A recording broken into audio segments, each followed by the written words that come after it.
Now on BBC Two, the rare and remarkable story of an underwater rescue mission and a diver who saved Winchester Cathedral with his own hands. Hundreds of years before the Industrial Revolution, all the ingenuity of humankind was devoted to the building, not of machines, but of monuments.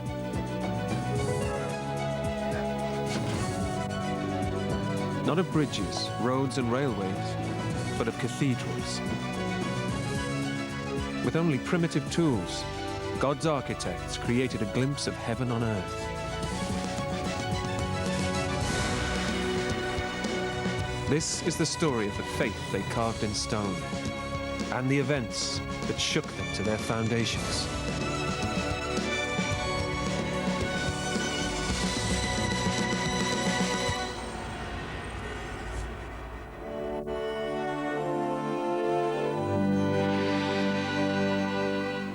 Winchester Cathedral has stood for 1400 years as an icon of the English national identity. A treasure trove of the history and the legends that make England what it is. But at the turn of the 20th century, it was a cathedral in crisis. This is the extraordinary story of the battle to save it. Stop! Stop! Now! Move or you'll have to let down! Of how the Industrial Revolution came to the rescue of a medieval masterpiece. And of how its secrets were unearthed in the waterlogged depths beneath the cathedral. There's been talk of bodies down here, that some of them died of the plague and that the water's infected.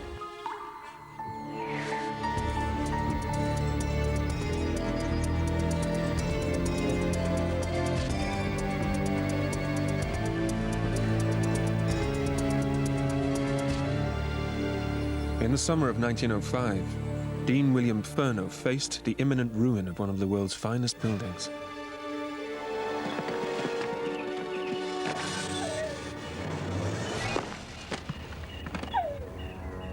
The Dean alerted the local press to the scale of the problem.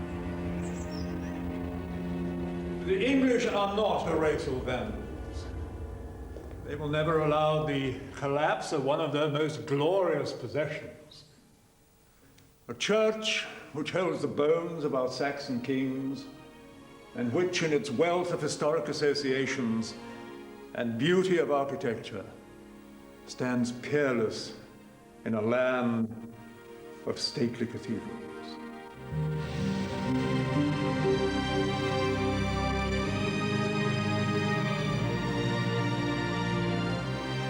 Dean Furneaux knew what was at stake.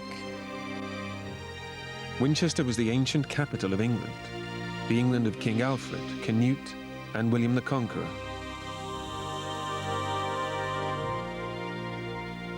Its cathedral, built and enlarged over many years by a succession of great bishops, was one of the wonders of the medieval world.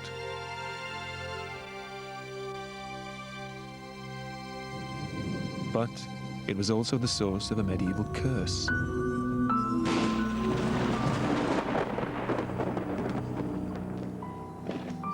"1,200 years before Furneaux became dean, the monks of Winchester dug up a body.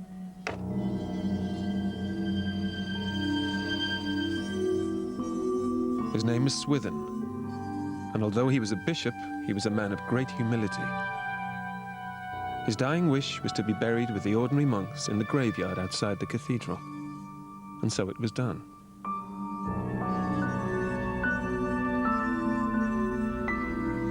But when he was made a saint 50 years later, the monks decided he deserved better than a common grave.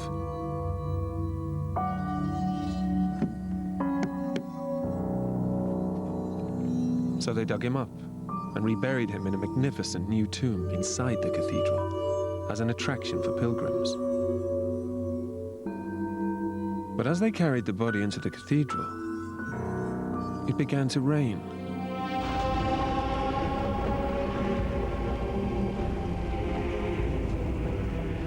And it went on raining for 40 days.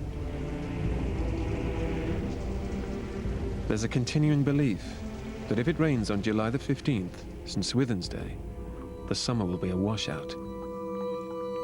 And water certainly seems to have been the curse of Winchester. The cathedral was sinking.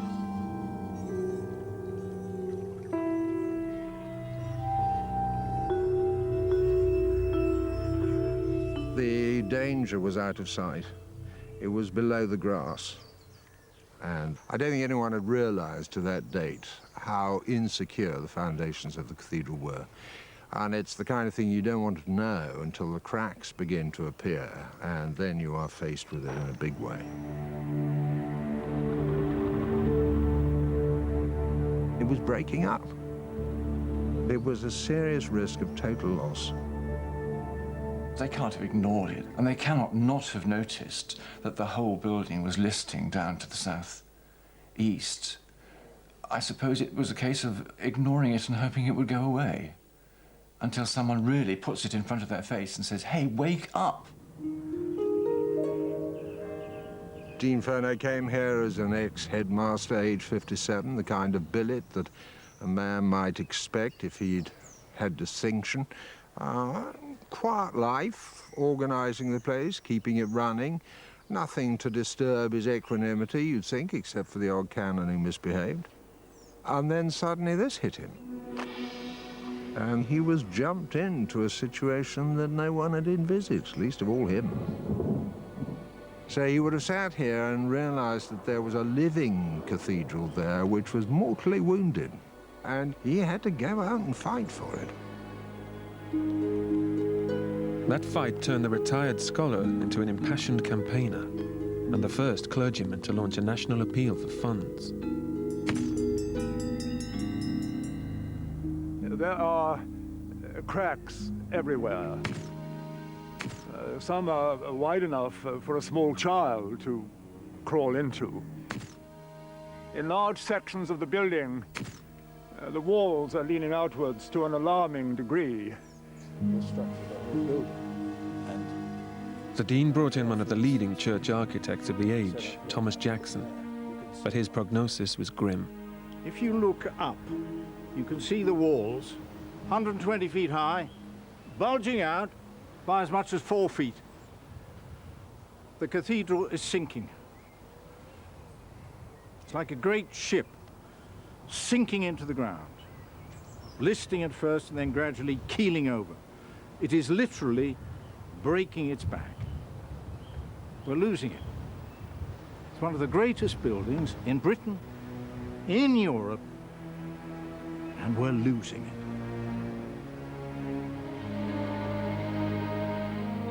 On Jackson's instructions, large sections of the building were shored up with timber. I have it on the best authority that had the work in hand now been delayed for another month or two, in all probability, the entire eastern end would have been a heap of ruins. Winchester Cathedral, the shrine of saints and heroes, among the richest of our national sanctuaries, is at this moment literally a cathedral on crutches. The costs are alarming. It has been estimated that a sum of £20,000 will be needed. I mean, much more than the diocese can afford unaided. We have decided, therefore, to launch a national appeal. Now, I am aware that this is a considerable sum, but, well, one considers what is at stake here. I believe we have no choice. He invented fundraising. Raising money on that scale was totally new.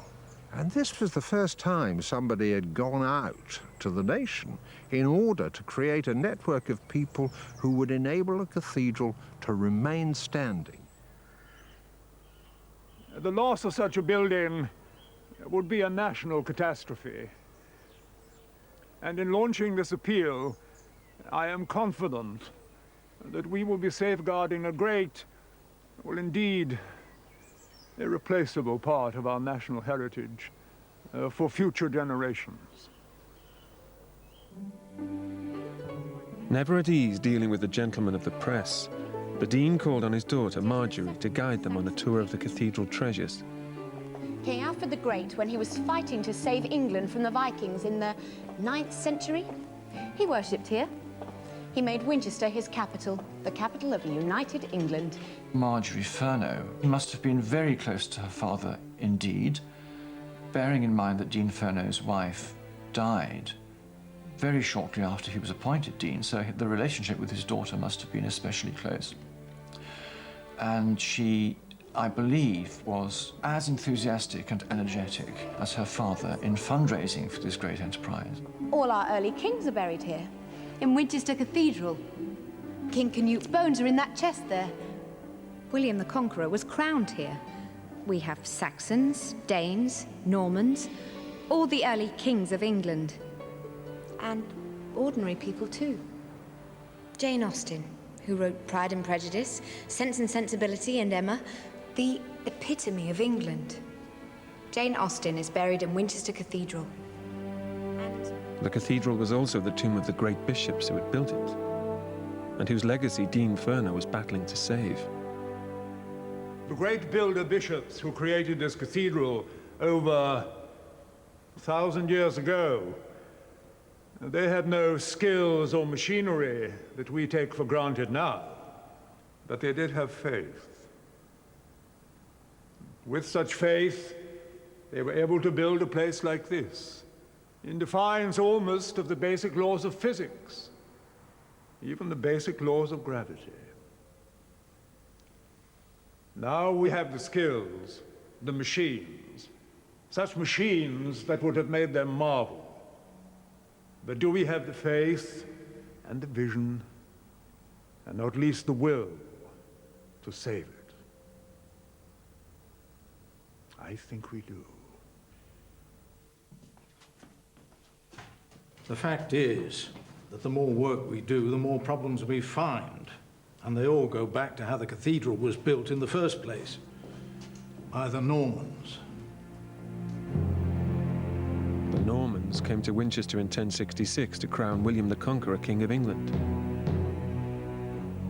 Over the next 3 centuries, they built the present cathedral, dwarfing the ancient Saxon minster, whose ghostly outline is still marked in the shadows of the Norman nave. Not a single document survives to show how they built it. But in the first years of the 12th century, something happened that provided the architects of the 20th with a vital clue. In the summer of 1100, the Conqueror's son, William Rufus, a man widely regarded as the spawn of Satan, was buried in the new cathedral. William Rufus died in a hunting accident. I think one can say no more than that, although there's a lot of debate as to whether he was murdered or whether it was indeed an accident. And his body was transported to Winchester Cathedral, as the chroniclers say, dripping with gore all the way, and laid to rest underneath the central crossing tower.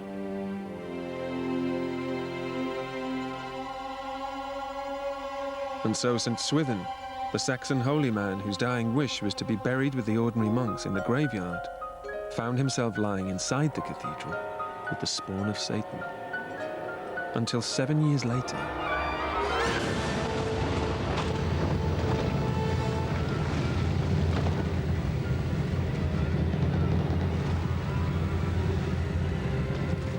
People immediately started concluding that the reason the tower had collapsed was because such an evil man had been buried beneath it.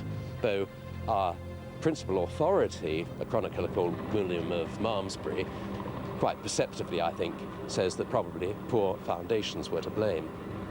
And that's actually the first recorded instance we have that there was something wrong with the foundations of Winchester Cathedral. but it was 800 years before the full extent of the problem was revealed. It appears that the problem is in the foundations. And after consulting with the architects, we have resolved to seek the advice of a consultant engineer, Mr. Francis Fox, of the firm of Fox and Partners. Fox and Partners were among the outstanding engineers of the age, builders of such industrial wonders as the Crystal Palace, the Mersey Tunnel, and the London Underground. Francis Fox, second in line of a distinguished generation of engineers, was brought in, I suppose, because Thomas Jackson recognised that he was out of his depth, to coin the phrase. Fox had made for himself, or was in the process of making it for himself, a name as somebody with a particular expertise in underwater problems. Jackson had sunk a trench down to the foundations at the eastern end of the cathedral, where it had been extended by the Normans in the 13th century. It was here that he and Fox made a remarkable discovery. They built it on a raft! A bloody great wooden raft!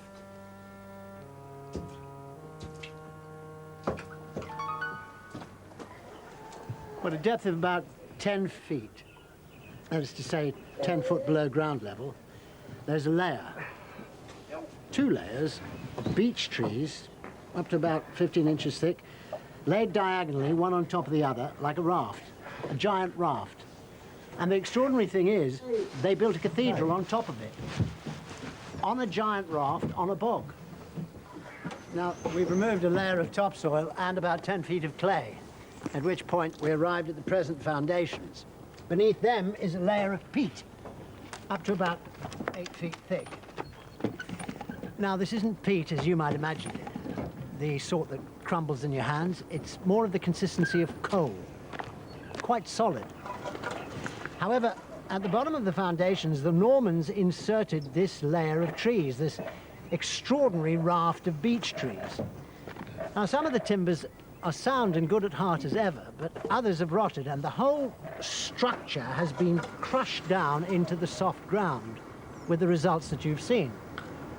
The whole building has shifted eastwards, parting at the great cracks which are now exposed in the side walls. However, we've cut through the trees, we're through a section of the trees, excavated further through the peat, and at a depth of between 16 and 24 feet, we encountered gravel, a solid bed of gravel, a perfectly sound foundation. The Normans probably had no idea it was there, or doubtless they would have utilized it, as we intend to. We propose to sink a series of drifts or trenches, around 50 a number, around the eastern end of the building, down to the solid bed of gravel, and then to build up to the present foundations with concrete and brick. Concrete, made from Portland cement, has been used in modern buildings for over 50 years, and although I wouldn't consider using it to repair the fabric above ground, it will provide a new foundation that is as solid as rock. However, it's clear that we can't simply dig under the present foundations without providing some means of support. The walls and upper portions are so weak and disintegrating that to attempt to rectify the defects below ground would bring the whole structure into ruin. So, the first thing we have to do is to strengthen the main fabric. To make it truly secure, the wall needs to be grouted up. So, Mr. Fox has recommended the employment of a machine known as the Great Head grouting machine. The Great Head grouting machine was invented by my late colleague, Mr. James Greathead, for use in the construction of deep tunnels or electric tube railways in London. The grouting machine consists of an iron receiver or reservoir which is filled with the requisite amounts of sand, cement and water. The lid screwed down and the grout mixed to the consistency of cream by means of a series of rotating paddles. Compressed air is then introduced into the grouting pan by pumps and held at a pressure of up to 100 pounds a square inch.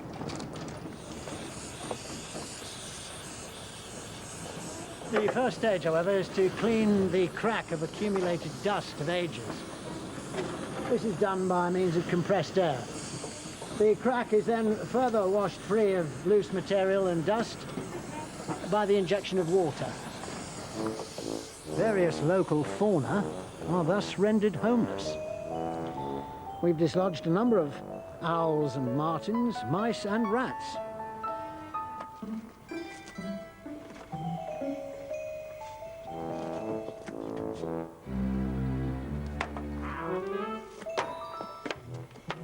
The operatives of the Great Head grouting machine took no prisoners. But after initial reverses, the local wildlife began to fight back. The building is honeycombed in more sense than one. However, once the crack's been cleaned, we're ready to force the grouting in under pressure. This we're about to do. But not quite. The journal kept by Edwin Long, Clerk of Works, records a small hitch. There are 2 small owls still inside the crack. I've asked the Clerk of the Works to try to tempt them out with some rats, but he doesn't appear to be having much success. We can see them in there, but they don't seem to want to move. Compressed air didn't shift them, nor did the water. So, my instructions is to grout them into the building. We've got orders from the team. We've got to grout all the cracks. Could you just do something, please, Mr. That's right, yes, they do like that. Or can you have another go, please? Hurry. Give them that nozzle.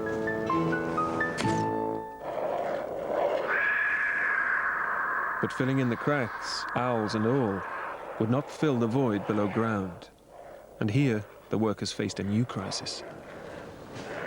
As soon as we dig into the peat, water comes up from below like a spring. The peat's impervious.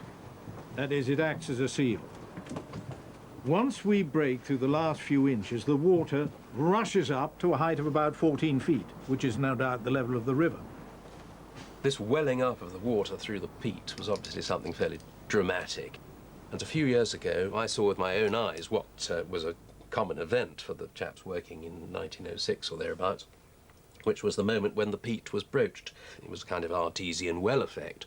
And I can tell you that when this particular hole was dug, the workmen scuttled out fairly fast, and the water was actually seething in the bottom of the pit, and it rose within a matter of minutes. It is extremely difficult to know how to lay bricks under these conditions without resort to pumping. Jackson ordered a steam pump, one of the biggest he could find. But this provoked a serious rift between architect and engineer. It's essential, in my view, that pumping is kept to a minimum. There's a serious danger that excessive pumping might reduce the amount of silt beneath the foundations and further weaken them. Perhaps irrevocably. It is only speculation, but they are huge figures in their time, internationally respected professionals, and while I guess that they behave in a consummately professional way, there may have been a bit of rivalry. There may have been a bit of professional jealousy. And when you get 2 giants in their field like this, there may just have been a bit of ego.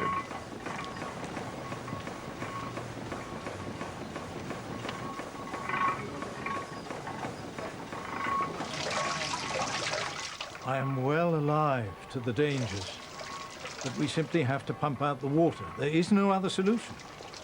There is no way of constructing 12 feet of cement and brickwork underwater. In the spring of 1906, there were signs that the cathedral was still shifting, and more rapidly than before. For the first time, it was realized there was a serious risk to people's lives.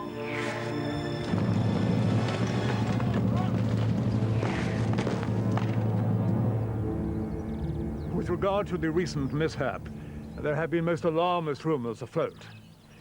It was even stated that the entire north wall had fallen. What actually happened was a stone in the northeast vaulting of the retrochoir became displaced owing to work in the foundations and fell. The incident itself is a mere nothing, but as a symptom, it is very ominous and has naturally given us considerable unease.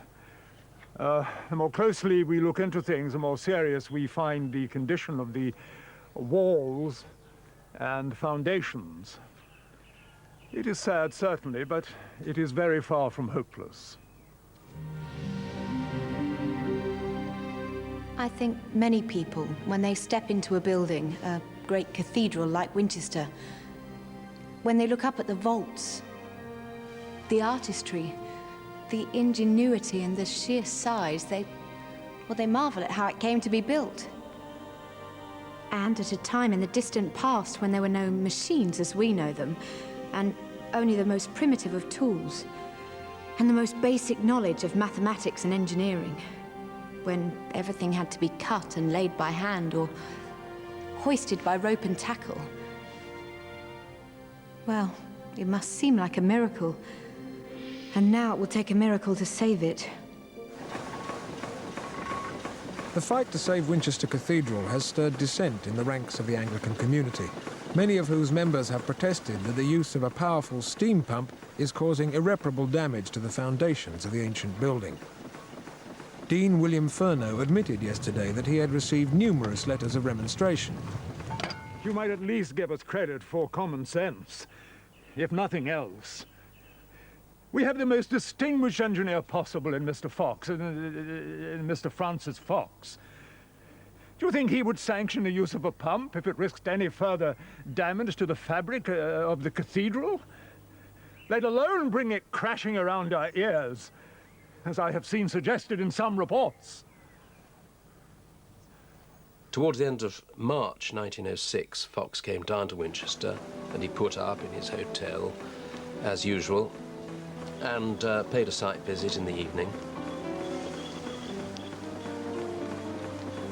And he was a bit concerned because the water wasn't completely clear.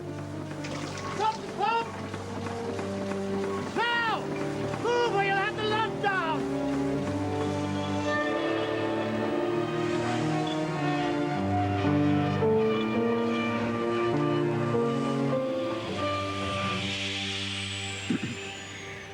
At 8 p.m. this evening, Mr. Farrer sent to ask me to visit the excavation.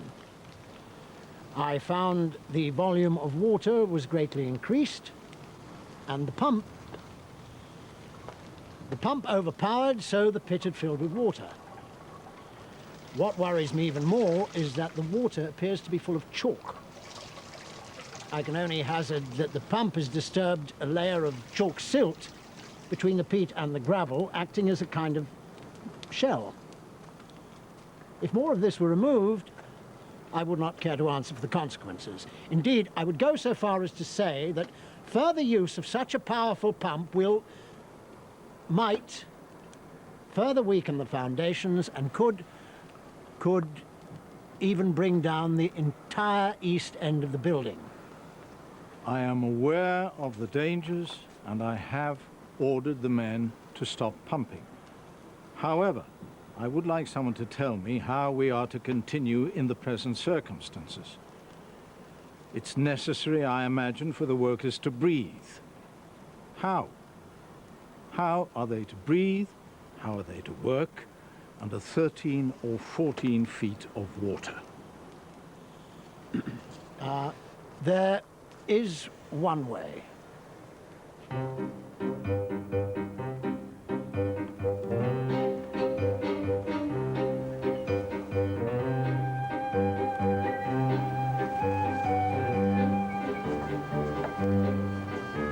The idea of sending a diver under the green grass sward of Cathedral Close does, at first sight, I agree, seem a trifle unorthodox, if not absurd. However, it is the only means I know of working underwater. And so, on April the 5th, 1906, a burly 32-year-old Londoner boarded the train from London to Winchester. His name was William Walker, and he was about to start the most extraordinary job of his adventurous career. William Walker had joined the Royal Navy as a boy entrant, aged about 16 or so, and he trained at HMS Vernon, which is still the Admiralty's diving establishment down at Portsmouth, and he was obviously pretty good at it. He had done a deep water dive beneath the waters of Loch Long in Scotland, which achieved a record. He then joined a civil diving firm, Seaver Gorman, and he was working at a pier when the summons came to come and help out with a little problem down at Winchester.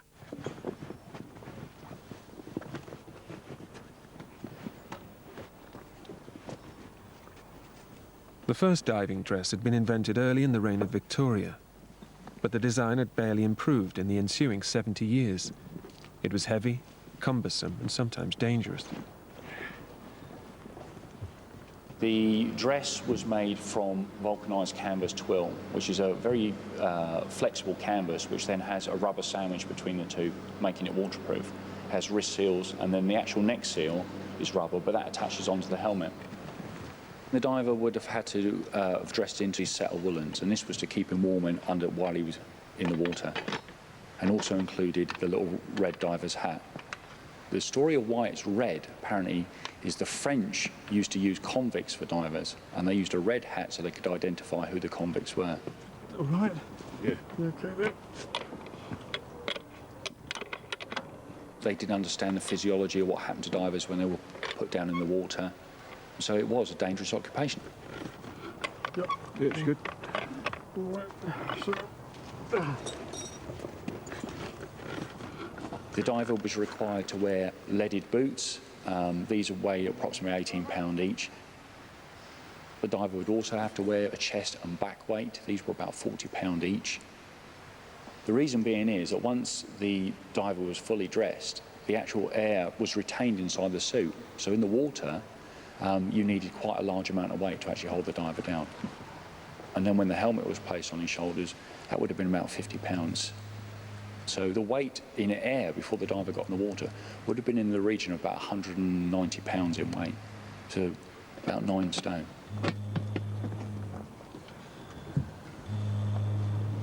Yep. The diver would probably stayed in his suit all day long. He wouldn't have got undressed for a break in between. It's 3.5-hour shift in the morning and again in the afternoon.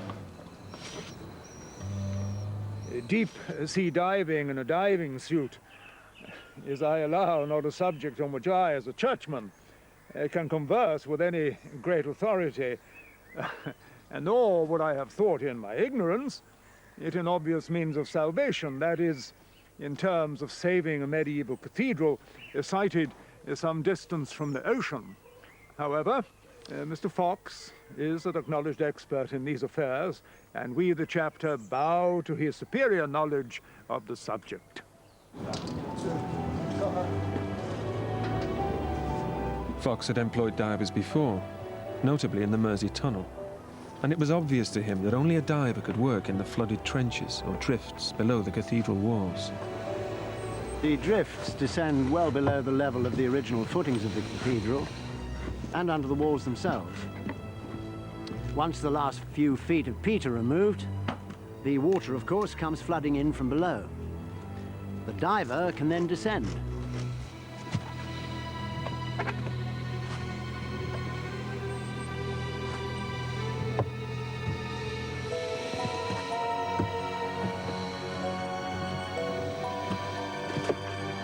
Walker's task was to level the bottom of the pit and plug the water rising from below with bags of cement.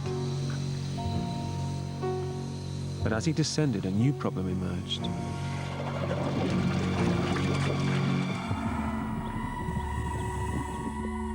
The actual water conditions would have been extremely poor visibility. He did claim that the first time he went in the morning, until he touched the bottom, the water was very clear, but as soon as he touched, the sediment would have been stirred up and he wouldn't have been able to see anything.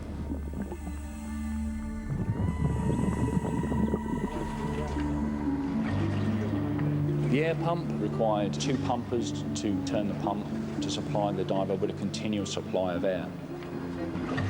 It would have been quite a hard task over a period of time. If you imagine a diver was in the water for about 3.5 hours, they would have had to continuously pump from the moment the helmet went on to the moment the helmet came off. They would have signalled and communicated with the diver by pulling on the safety line and on the air lines. And there was a series of codes for pulls indicating certain things. And this had been practiced for a number of years. Walker was probably the most experienced diver in the country, but this was the first time anyone had ever dived under a cathedral. There were fears that the foundations would collapse and bury him alive.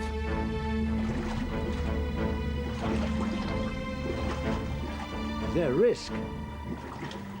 There's always a risk with diving. You have to know what you're doing and rely on your team. The divers' gang, as we call them.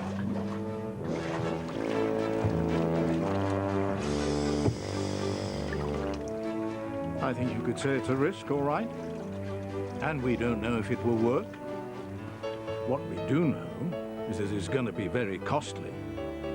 The cost of the diver alone is £3 per day, onto which one must add the cost of lodging, third-class train fare from London, both ways.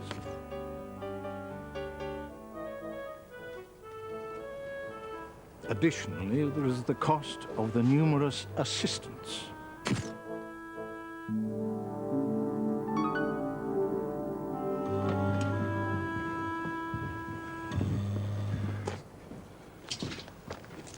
Well, the main problem is I can barely see the end in front of my face. Cheers. The water's clear at first, but as soon as I descend, it stirs up the peat. And I can't see more than a few inches, if that. So, everything that is done has to be done by feel. Mind you, working by feel ain't at all unusual for a diver. What's unusual is well, you're working under a cathedral. We don't actually have a huge amount of information about William Walker the man. He was, I think, fairly secretive. Of course, if you're incarcerated in a diving helmet, you're not going to have much opportunity of sharing your feelings with people. But he came up for a lengthy break of an hour or two for lunch each day. But it's not recorded that he ever said very much. He'd take his helmet off and he'd sit and he'd smoke his pipe. And they always said that the reason he was so healthy was because the nicotine kept the germs at bay.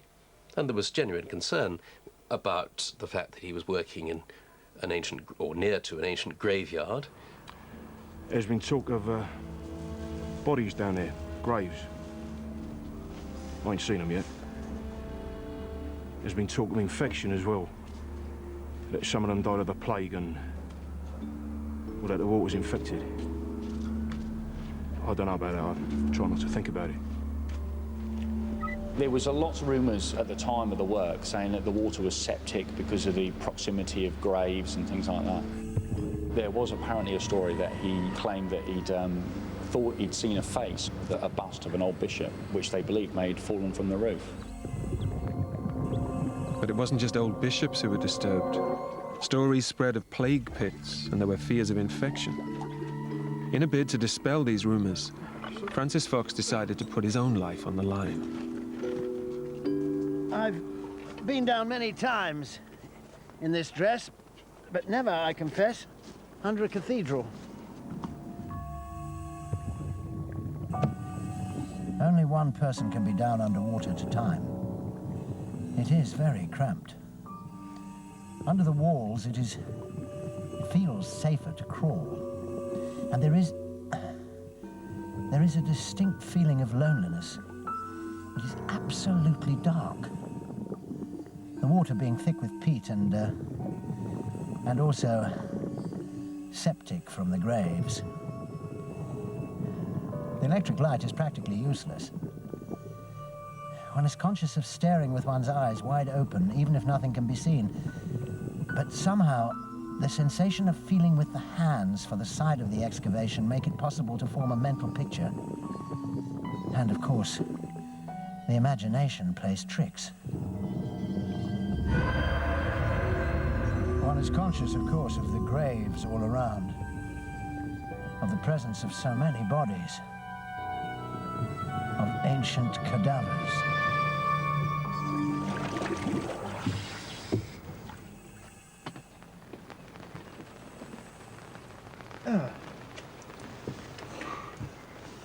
Very strange to explain. To be in the water under the cathedral, to descend into the earth through all those layers of history, into a graveyard, in fact, literally, a watery grave. one is conscious of all those years, all those centuries of people and events weighing down upon one. It's almost as if one had entered Hades, the underworld. And then to surface and to find this great cathedral. To ascend, as it were, into heaven. Or heaven as it was imagined by the people who built it. Not entirely reassured by his tour of the underworld, Fox nevertheless ordered work to continue, and Walker began removing the last layer of peat at the bottom of the pit. To break up the peat, I uses a small pick, sometimes a hammer. Then I places the solid lumps of peat in a bucket lowered from above. When I tugs on the rope, they hauls it up. And this goes on until I've levelled a goodly area under the walls.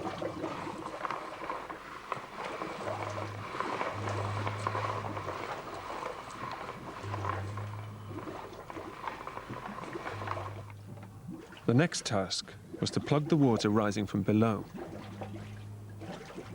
Lower the bag.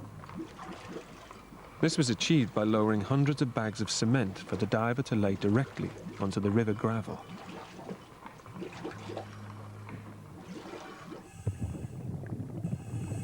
I lay the bags like, well, as brickwork is done, English brickwork, with every joint broken. That is to say, at first I cover the surface with a tier of bags called stretchers, running longitudinally. And then I cover these with other bags running the other way, called headers. And when I lay them in position, I'll slit them in the centre, and this allows them to spread out a little. They soon harden. The whole mass becomes practically a solid rock and seals down the floodwater. When this foundation's laid and set hard, the water can then be pumped out without disturbing the gravel. The rest of the underpinning can then proceed. This is done by ordinary workmen using solid blocks of concrete or brick, tightly pinned to the underside of the original foundations. So, when all these excavations are completed, the cathedral will be standing on a bed as solid as a rock. Once the cement blocks had been laid at the bottom of the drift, water would simply come out of the water and he'd move on to the next drift. Then the pump could be used with safety. There was no danger of sucking out sediment. All they were doing was emptying a hole which was still full of water. So then the bricklayers moved in, and Charles Ferrer, the foreman, has left us a rather lovely impressionistic drawing of what it might have been like down what looks a particularly cavernous drift. I think there's a bit of artist's license, but it does at least show the technique. Of course, the difficulty is depicting these things, and magazines like the Illustrated London News came up with delightful views of Walker at work, but it looks as if he's in an Olympic swimming pool, trudging along with bags of cement. It gives no impression of the fact that he's working in a trench, which is only 4 feet wide, that he's working in soup, and that he's working underneath the walls of the cathedral. So many people got the idea that if you just peeled up the turf around the cathedral, you'd fall into a kind of underground lake.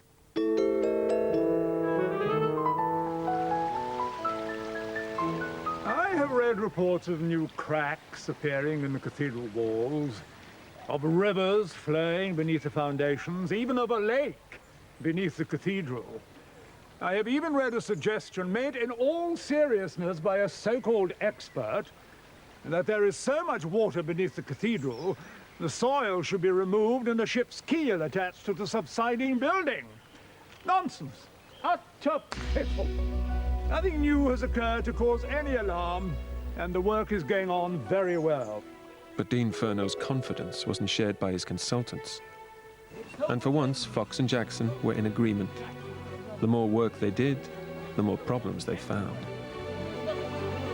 It appears that far more of the building is in jeopardy than we'd first imagined, or were apprised of.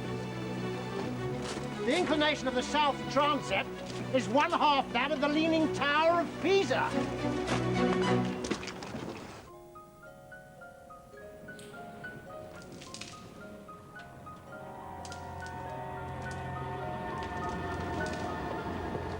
I am told that both the north and south transepts are in danger of collapse.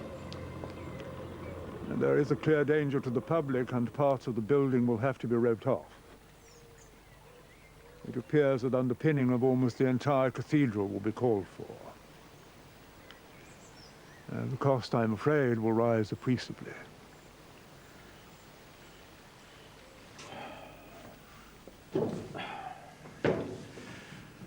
I've examined the inclination of the south wall very carefully and concluded that the best solution would be to build new buttresses.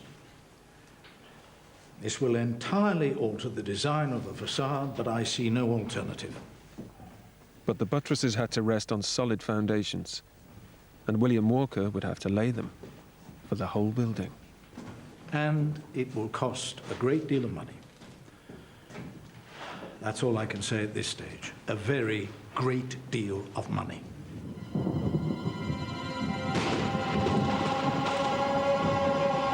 The appeal fund stands at £25,000, and no new funds have been raised since Christmas last year.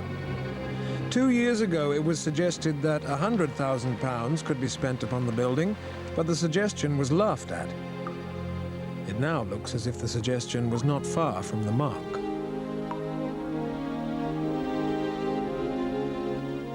By the autumn of 1907, the financial position was so desperate, the Dean was forced to lay off a number of workers.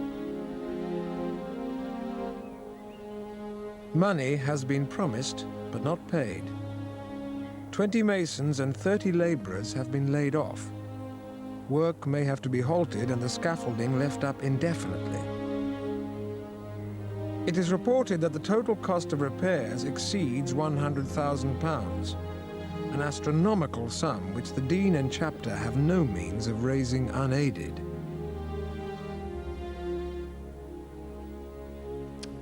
I just can't believe it if we're just going to give up on this. People talk of England, land of hope and glory, but what does it really mean? Well, I suppose it means lots of things. History, tradition, people, even the rain. But also it means places, sacred places, tribal places. Winchester Cathedral is one of those places.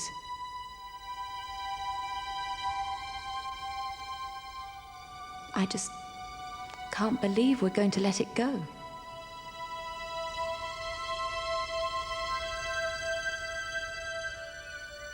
I think the local people couldn't understand this request for money.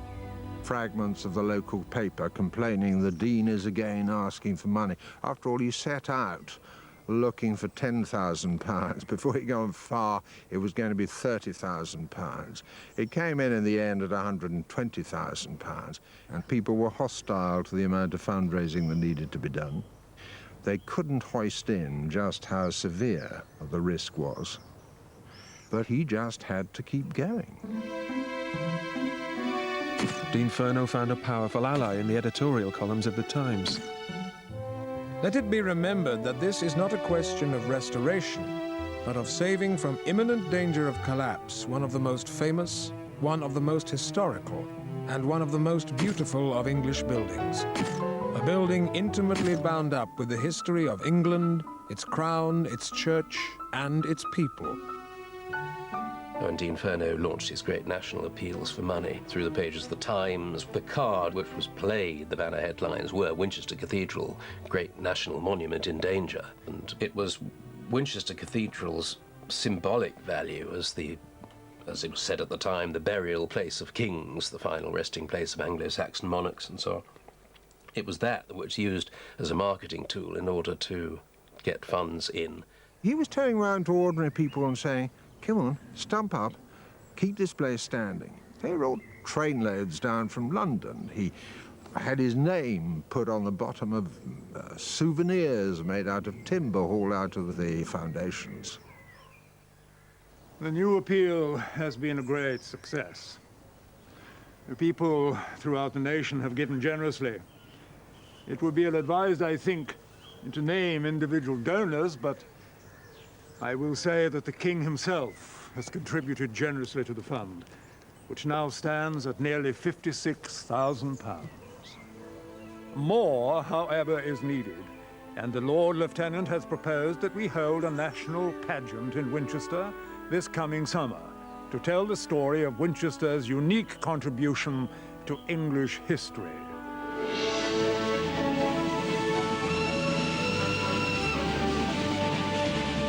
The Great Western Railway will run a special express luncheon car train from Paddington to Winchester and an express dining car train for the return journey.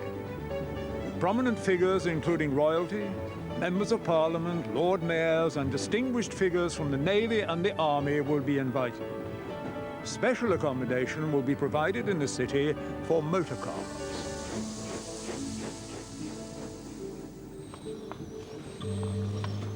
But the Dean's greatest asset as a fundraiser was Diver Bill. Walker's exploits in the flooded underworld of Winchester Cathedral had caught the imagination not only of England, but of the whole world. His celebrity left him unmoved. William Walker was very much a family man. He had about 10 children. He was a working class man, and he obviously wanted to better himself, and apparently was quite a prolific reader. At his house and home in the parlour, he had quite a large collection of books of some very amazing type subjects. Biology, zoology, engineering, history, literature, not what you would expect the average working man to have been reading. William Walker arrived in May of 1906, but I bet he didn't envisage that he was still going to be working there until about June of 1911, working 6 hours a day, 5 days a week, for, I guess, 50 weeks in the year. That was a pretty good achievement.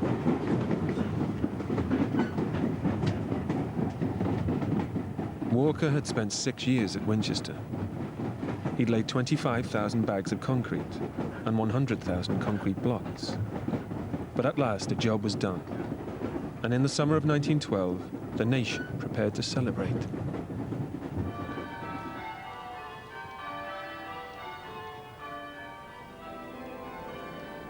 On July the 15th, the King and Queen will attend a great national service of thanksgiving for the preservation of Winchester Cathedral. It has cost £113,000 to save this glorious monument of our living faith from ruin, and the work will be fitly crowned by this great national thanksgiving. For more than 9 centuries, Winchester Cathedral has stood in a bog, floating upon a foundation of beech trees on a bed of waterlogged peat. That it did not fall down 20 generations ago is a tribute to the rough skill and essential thoroughness with which it was reared. But it was bound to prove fatal in the end. And that fatality would have happened in our own day had it not been for the ingenuity and resource of the men who are here today. The great architect, Thomas Graham Jackson, the resourceful engineer, Francis Fox, and, for it must be added, the working diver, William Robert Walker, will hold place for good in the annals of this century's beginning. It made me feel rather uncomfortable to be spoken of in the pulpit and before all that host of people. But I dare say that they didn't know I was the man that His Grace was talking about. Was it difficult? Was it difficult? Well, it weren't easy, but I would gladly do it again. I am a proud man to have been able to help in such a grand work. Mr. Jackson told me the other day that he was very pleased with the work, and that I had done what no other man had done. That was, I'd laid the foundations of a whole cathedral. And that cathedral, the largest in the world. course, I'm proud of that honour.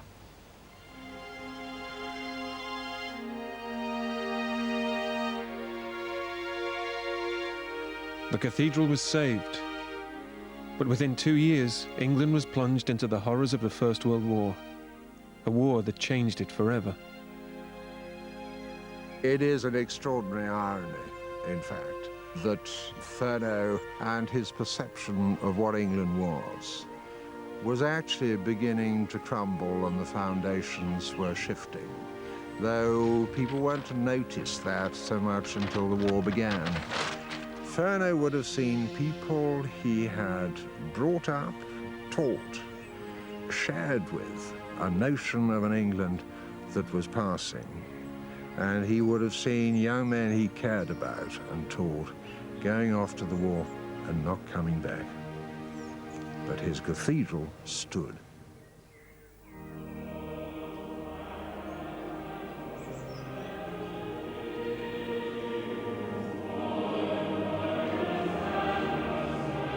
Every year on July 15th, St. Swithin's Day, the cathedral holds a service of thanksgiving for the work and the workers who kept it standing.